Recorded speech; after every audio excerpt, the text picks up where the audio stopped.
Como se tornar um dev em 2020? Então bora lá que essa semana promete. Primeira pergunta que eu coloco para vocês é o seguinte: por onde começar então, Gabo, em 2020 para eu me tornar um dev? Começar com nossos pontos principais, que é o seguinte: para você começar na programação, a primeira coisa que você tem que entender, que é o base de tudo, é lógica de programação. Eu sei que às vezes esses fatos de começar com lógica é bem chato, porque você não vai ter um resultado muito grande em questão de ver o produto final. Você vai mais trabalhar ali com questão de como que utiliza um if-else, como que utiliza uma repetição. São estruturas básicas para você começar na programação, principalmente para aquela pessoa que nunca viu programação na vida. O que acontece? Eu sei que tem alguns pontos para você já começar, por exemplo, com uma linguagem de front-end, para você conseguir visualizar, mas eu acho legal você pegar uma linguagem didática para você aprender todos esses conceitos, para aí sim você ir evoluindo com o tempo, porque se tornar um dev é uma coisa de investimento de tempo. Não adianta você querer começar uma linguagem hoje, amanhã você falar, não, já sou dev dessa linguagem, pode me dar projeto, pode me dar as coisas. Então vocês têm que entender isso. Então vamos lá. A questão de aprender lógica. Então, por onde que eu posso aprender essa lógica de programação? Aprender a lógica de programação, você pode utilizar uma linguagem que tem conteúdo para todo canto, que é a linguagem C. Eu sei que é uma linguagem que muita gente pode falar, linguagem massiva, tem que escrever muito para fazer muita coisa, não é uma linguagem que usa no mercado. Então, concordo, mas aí vocês podem utilizar, por exemplo, .NET e também utilizar Java para aprender desses conceitos. Quais que seriam esses conceitos? Seriam os conceitos básicos, né, que é aprender o que é if-else, que seria a questão de condição, a questão de função, o que seria uma função e evoluindo. Depois que você aprendeu esse básico da lógica de programação, você começa a avançar um pouquinho mais na linguagem, que é para aprender sobre PO, que é Programação Orientada a Objeto.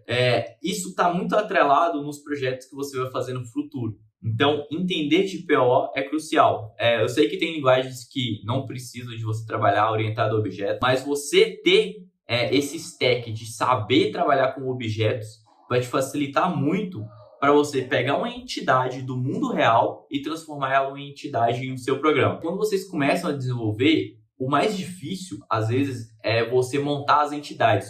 Você pegar um problema real e fazer ele de forma a ser representado no mundo digital. E isso não é uma tarefa fácil, é uma tarefa que você adquire com o tempo e adquire com prática, errando, e as coisas vão evoluindo. Então, galerinha, agora a gente vai falar do seguinte. A gente falou de PO, falou de lógica de programação, mas tem uma coisa que vai te dar o feeling de você conseguir trazer uma entidade do mundo real para o nosso programa, que a gente chama isso de estrutura de dados.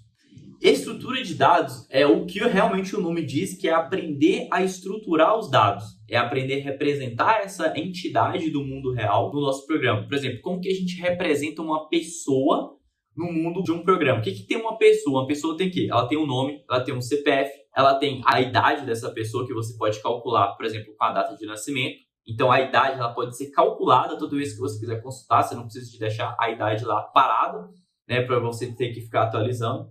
A segunda coisa, que tem o CPF, tem a identidade, tem o e-mail dessa pessoa, tem a foto dessa pessoa que se você quiser guardar. Então, essas informações você pode definir e falar, não, isso aqui é a pessoa no meu software. Por exemplo, se você quer definir a entidade chamada carro, o que eu quero colocar de carro para identificar ele no meu programa? Eu preciso da placa dele?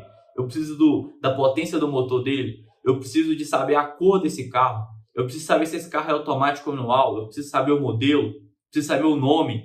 Então, todos esses fatores, você pega todos esses dados e você transforma na sua entidade do programa. E como que você faz isso? Você vai aprender com a orientação objeto e com a orientação com a questão de estrutura de dados. Você vai conseguir formular essas duas para você ter um escopo, ter a sua entidade. Finalmente, quando você tem a sua entidade, ela vai ter também operações que ocorrem dentro dessa entidade. Por exemplo, eu quero comparar uma pessoa, eu quero fazer uma lista de pessoas. E quando eu falo lista de pessoas, aqui a gente está estruturando nossos dados. Então, a gente tem as pessoas e quer montar uma lista de pessoas dentro do nosso software. Aí, dentro disso, por exemplo, tem linguagem que chama de lista, tem linguagem que chama de array. Tem uma diferença entre lista e array. E lista, a implementação de lista é um elemento depois do outro. Se vocês trabalharem com ponteiro, eu posso depois fazer um vídeo mostrando como isso.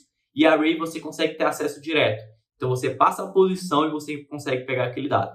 Eu sei que tem essa confusão, mas eu uso lista e consigo pegar do mesmo jeito o dado, mas a implementação real dela é a questão de um elemento depois do outro. Então, a questão é o seguinte, galera, a gente falou de lógica, a gente falou de estrutura de dados e agora, o que a gente tem que fazer para compilar isso tudo e começar a ingressar nesse mundo de desenvolvimento?